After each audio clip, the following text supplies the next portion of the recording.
अर्जुन भगवान के विकराल रूप को देखकर बड़ा ही अचंभित है, बड़ा ही बेचैन है।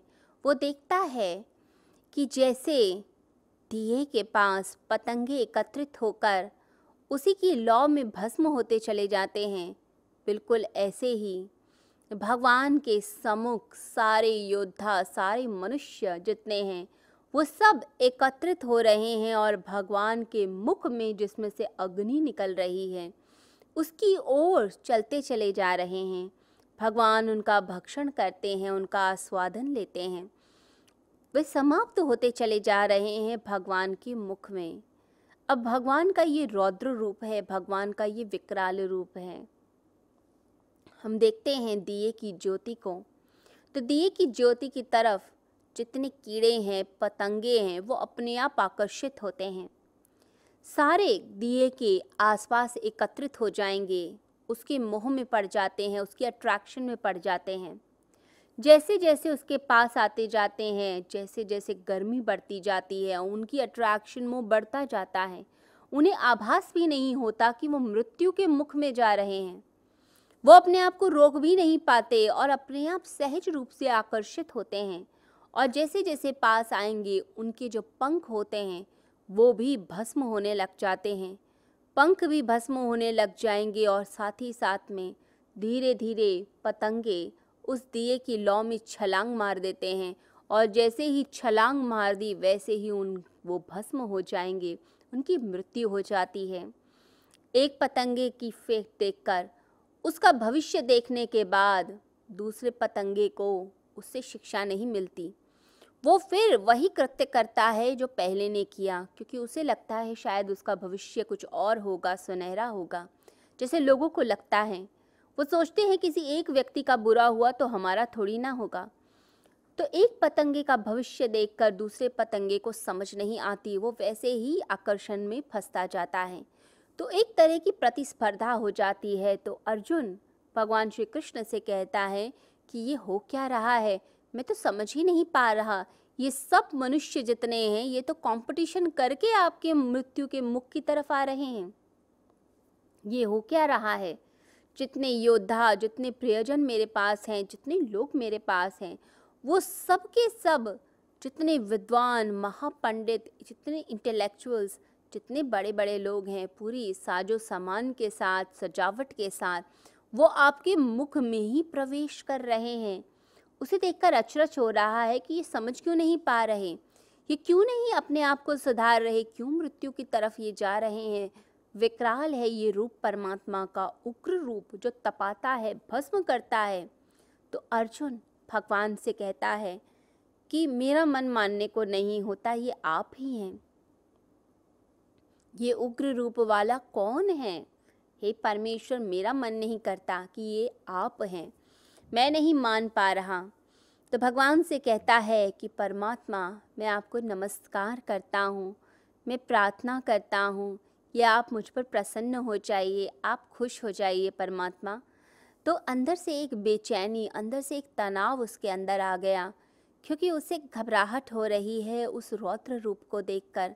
तो परमात्मा से कहता है कि हे परमात्मा, मैं आपको तत्व से जानना चाहता हूँ, मैं जानना चाहता हूँ कि आप वास्तविकता में कौन हैं। मैं आपकी प्रवृत्ति को नहीं जानता हूँ। तो भगवान की प्रवृत्ति को नहीं समझना चाहता। भगवान का ये जो फैलाव है, ये जो संसार है, इसको कहता है कि आप इसको सिकोड़ लीजिए। मैं तो आपके सेंटर को, आपके सार को, आपके तत्व को जानने में इंटरेस्टेड हूँ। लोग ज़्यादातर ऐसा ही करते हैं। जो परमात्मा का विस्तार है, ये जो संसार है, ये जो प्रवृत्ति है, इसमें रहकर नहीं समझ पाते, इससे भागना चाहते हैं। कहते हैं संसार छुड़ा दो, भवसागर से पार लगा दो। लोग घर छोड़कर जंगल भाग जाते हैं। कहते हैं जब भगवान बुद्ध अपने घर वापस आए, तपश्चर्या करके, ज्ञान प्राप्त करके, तो उनकी पत्नी यशोधरा ने कहा कि तुम अपने सीने पर हाथ रखकर बोलो, अपने हृदय पर हाथ रखकर बोलो, क्या तुम्हें वो जो तुम्हें वहाँ प्राप्त हुआ, जो परम सत्य जंगल में तुम्हें प्राप्त हुआ, क्या वो तुम्हें यहाँ मेरे पास रहकर नहीं प्राप्त हो सकता था? तो परम सत्य हो, ज्ञान हो, वो सब कुछ प्राप्त हो जाता है इसी संसार में रहकर भी, अगर कोई व्यक्ति चाहे तो। जिसके अंदर वे ज्योति जाग जाती है, वो इस संसार के अंदर हर तत्व में उस ज्योति के दर्शन करता है। जो शून्य को देखना जिसको आ गया, जिसको ज्योति को देखना आ गया, परमात्मा के ज्ञान को समझना आ गया, वो व्यक्ति हर तत्व में परमात्मा के दर्शन करता है, क्योंकि परमात्मा से फिर वो भागता नहीं। ये जो संसार है ये परमात्मा की प्रवृत्ति ही है। हम जब ये कहते हैं कि हमारी ये चॉइस है, हमारा ये चुनाव है, हमें ये चाहिए, हमें वो चाहिए, हमें तो सिर्फ सौंदर्य के दर्शन करने हैं, हमें कुरूपता नहीं चाहिए, हमें तो परमात्मा की करुणा चाहिए, परमात्मा का रौद्र रूप नहीं देखना, हमें तो दुख नहीं चाहिए, हमें तो सुख चाहिए। जब जब मनुष्य चॉइस करता है, चुनाव करता है, तब तक उसकी ज़िंदगी में प्रॉब्लम्स आती हैं, तब तक वो कभी भी संसार से पीछा नहीं छुड़ा सकता। प्रवृत्ति, ये संसार को प्रवृत्ति का जाल बोला गया है, और सन्यासी वो जो निवृत्ति के मार्ग पर होता है, प्रवृत्ति का त्याग कर देता है। परंतु इस संसार को छोड़कर हम जाएंगे भी कहाँ?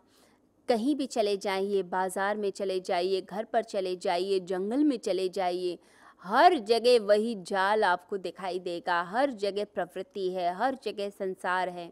तो फिर क्या करे मनुष्य, कैसे इस जाल से छुटकारा पाए? जो साधक सच में छुटकारा पाना चाहते हैं, जो परमात्मा की तरफ चलना चाहते हैं, उसके सार तत्व को जानना चाहते हैं, उन्हें एक चीज़ का ध्यान रखना चाहिए कि सबसे पहले परमात्मा चाहे सुख दे या दुख दे, पीड़ा दे या खुशी दे, हर स्थिति में प्रसन्न रहने का अभ्यास कीजिए।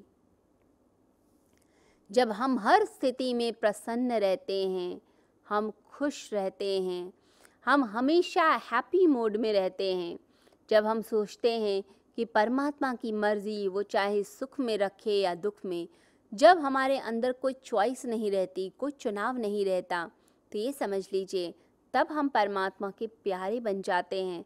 तब हम इस माया जाल से निकलने लग जाते हैं। इस माया जाल से ही बचना है। ये माया जाल ऐसा जाल होता है जो समझ लीजिए आपको इस संसार में जकड़ लेगा। यहाँ पर अर्जुन भगवान के रौद्र रूप का दर्शन करता है। रौद्र रूप का दर्शन करते हुए परमात्मा प्रसन्न हो जाए, ऐसी प्रार्थना कर रहा है।